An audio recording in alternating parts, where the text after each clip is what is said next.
हमारा चिंतन कठोपनिषद की दूसरी वल्ली पे हो रहा है। 5वां मंत्र। यमराज कहता है कि हे नचिकेता, अविद्या में रहते हुए भी जो स्वयं को बुद्धिमान समझते हैं, पंडित समझते हैं अविद्या में पड़े हुए हैं प्रेय के पीछे, लेकिन समझते हैं कि हम बड़े बुद्धिमान हैं। वे इधर उधर भटकते रहते हैं। वो लोग, वे मूढ़ हैं। कैसे मूढ़ है? जैसे एक अंधा दूसरे अंधे को ही ले जाए, बस ऐसा ही हो रहा है। अध्यात्म के मार्ग पर ऐसा ही हो रहा है। यही वेदना गुरु नानक जी ने भी प्रकट की और इसी उपनिषद के इस वाक्य को ही अपने भाष्य में रखा। अंधा अंधम ठेलिया। गुरु नानक कहते हैं जैसे एक अंधा दूसरे अंधे को मार्ग दिखा रहा है, क्योंकि जो मार्ग पूछ रहा है वो तो अंधा है। उसको तो यह भी पता नहीं है कि सामने वाला अंधा है। आप सोचे इसके ऊपर, समझें। रास्ते में चलते हुए एक अंधा पूछ रहा है, अरे भाई ये मार्ग कौन सा है, मुझे मंदिर जाना है, कैसे जा सकते हैं? अब वो तो दया का पात्र है। उस बेचारे को तो यह भी नहीं पता कि मैं जिससे पूछ रहा हूं उसे दिखाई देता है कि नहीं। कर्तव्य उस व्यक्ति का बनता है जो मार्ग दिखा रहा है। उसमें उतनी प्रामाणिकता होनी चाहिए कहने की कि भाई मैं तेरे बराबर चलने वाला हूं, तेरे बराबर चलने की वाला हूं, तेरा नेतृत्व करने वाला नहीं हूं, क्योंकि मैं स्वयं अंधा हूं। स्वयं कभी मंदिर पर गया नहीं, न स्वयं मैंने उस मंदिर को ढूंढने की कोशिश की कभी, लेकिन नेतृत्व करने वाला, उसको नेतृत्व करने में मजा आता है। हाँ चलो बता देते हैं। ये कहना बड़ा मुश्किल है, मुझे नहीं पता, मेरी मर्यादा है, लिमिटेशन है। या फिर इतनी भी प्रामाणिकता हो कि भाई तुझे मंदिर जाना है, तुम्हारा लक्ष्य उत्तम है और तुमने मेरे ऊपर भरोसा करके पूछा है, तो ठहरो, मैं और 2 लोगों से पूछ लूं। तुम यहाँ के नए लगते हो, मैं कुछ समय से यहाँ हूं, पहचानता हूं कुछ लोगों को, उनको पूछ लेता हूं, वो सही मार्ग बताएंगे। कहीं तो प्रामाणिकता हो। तो अंधा अंधम ठेलिया, लेकिन धर्म का ह्रास हो रहा है। यह वेदना है। दूसरी एक बात बहुत महत्वपूर्ण है कि जो अंधा दूसरे अंधे के पीछे चल रहा है, उसको वही अच्छा लगने लग जाता है। उसको ये पता नहीं है कि वो भी अंधा है। वो उसको कोई समझाए तो कहता हमारे गुरु को ऐसा कह दिया। उनसे कुछ कहना भी बड़ी समस्या हो जाती है, क्योंकि उन्होंने तो और कुछ देखा ही नहीं। शास्त्र क्या है पता नहीं, कांच के टुकड़े को ही हीरा मान लिया है और उसको छोड़ने को भी तैयार नहीं है। और महापुरुष हाथ जोड़कर विनती करते हैं कि छोड़ दो, यह कांच का टुकड़ा है, किसी काम का नहीं आएगा। और जितनी जोर से पकड़ोगे उतना ही जोर से खून निकलेगा। हीरे को पकड़ोगे खून नहीं निकलेगा, कांच के टुकड़े को पकड़ोगे तो खून निकलेगा। और उसके बाद आपको जो पछतावा होगा वो बहुत बड़ा होगा। जितनी जोर से पकड़ा था उतना ही पछतावा अधिक होगा। वेदना है, निंदा नहीं है, लेकिन लोग नहीं समझ पाते हैं। भगवान श्री कृष्ण दुर्योधन को नहीं समझा पाए। वेदना जरूर है। एक साथ में हजारों लोग भेड़ बकरी की तरह अंधों के पीछे चले जाते हैं, लाखों को एक साथ गुरु मंत्र दे देते हैं। उनको पूछो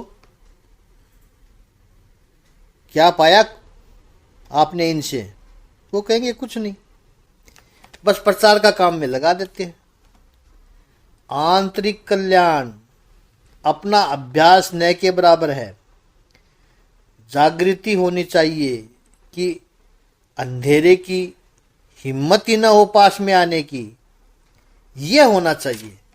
ये नहीं होना चाहिए, इतना स्पष्टता होनी चाहिए, अवेयरनेस हो। यमराज कहते हैं कि संपत्ति के मोह से मूड हो गए हैं ऐसे लोग, वो बालिश है, बालक है, चाइल्डिश है, प्रमादी है। प्रमादी मतलब तमोगुण। भगवान श्री कृष्ण भागवत में कहते हैं प्रमाद, आलस्य और निद्रा तीनों अलग अलग है। व्यवहार में हम तीनों को एक समान समझते हैं, वो है नहीं, तीनों अलग अलग है। प्रमाद किसको कहते हैं? सही क्या है उसकी समझ होने पर भी वो काम करना नहीं है, और जो कर रहे हो वो गलत है, वो पता चलने के बाद भी उससे रुकना नहीं, इसको कहते हैं प्रमाद।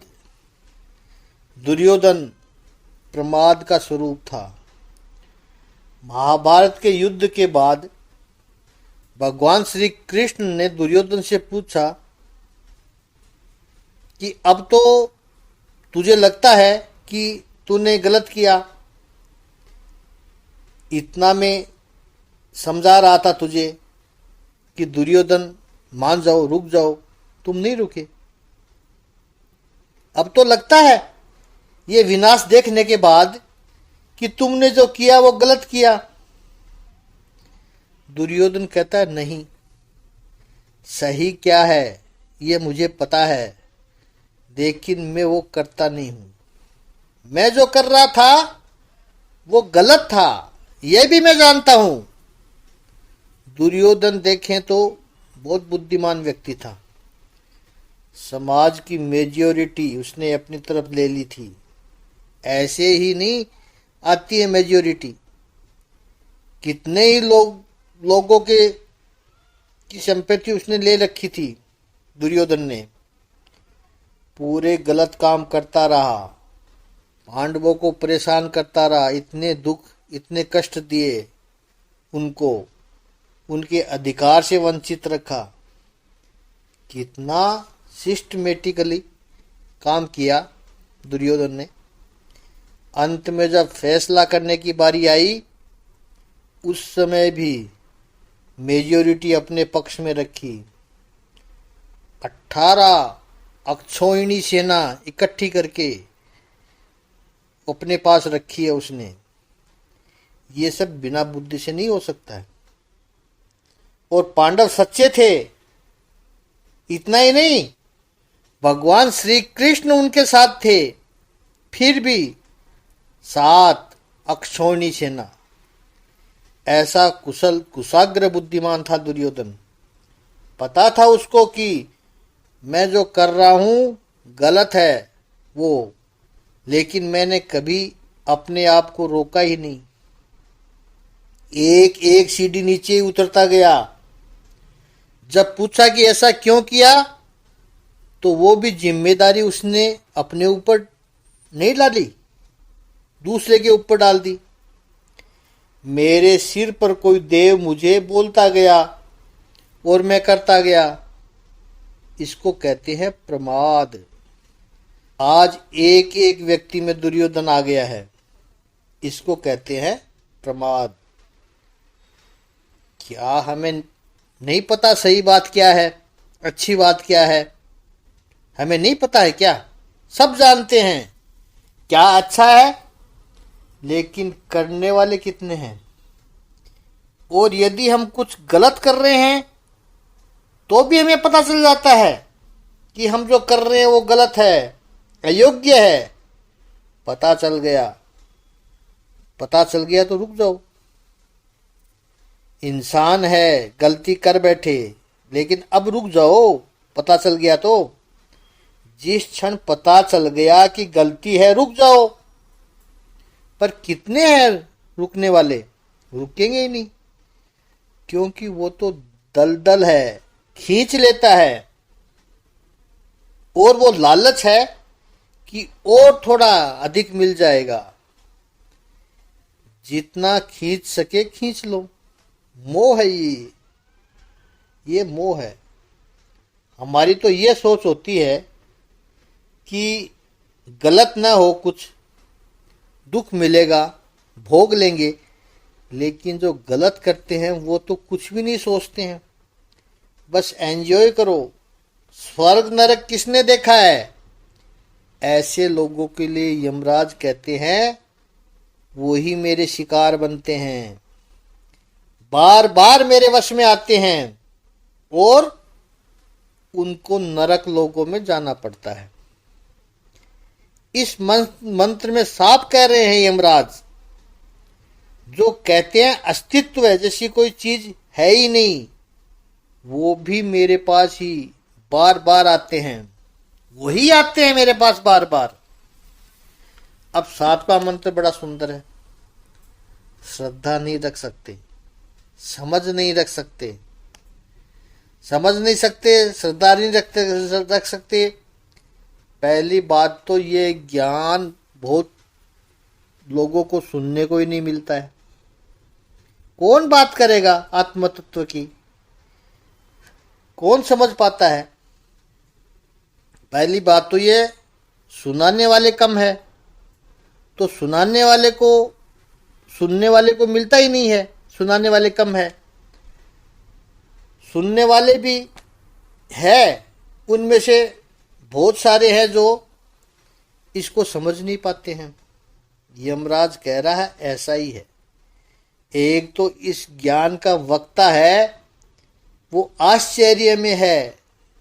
इस विषय पर बोलने वाला कोई मिल जाए वो आश्चर्य है। लोग क्यों नहीं बोलते हैं?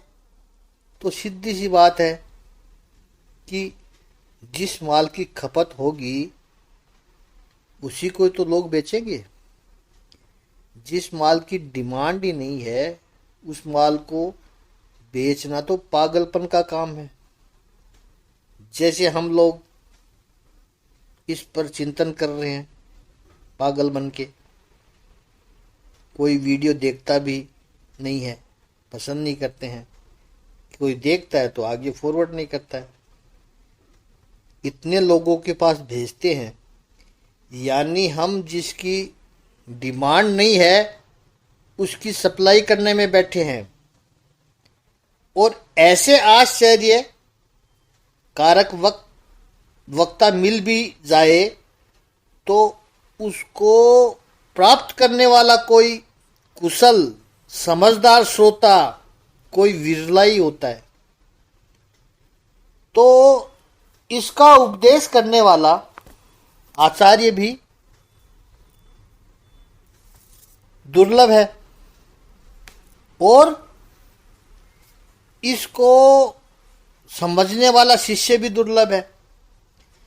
जैसे जिस प्रदेश में कोई कपड़ा ही नहीं पहनता है वहां पर जाकर धोबी की दुकान लगाई तो वहां धोबी बस कर क्या करेगा? ये अध्यात्म का जो मार्ग है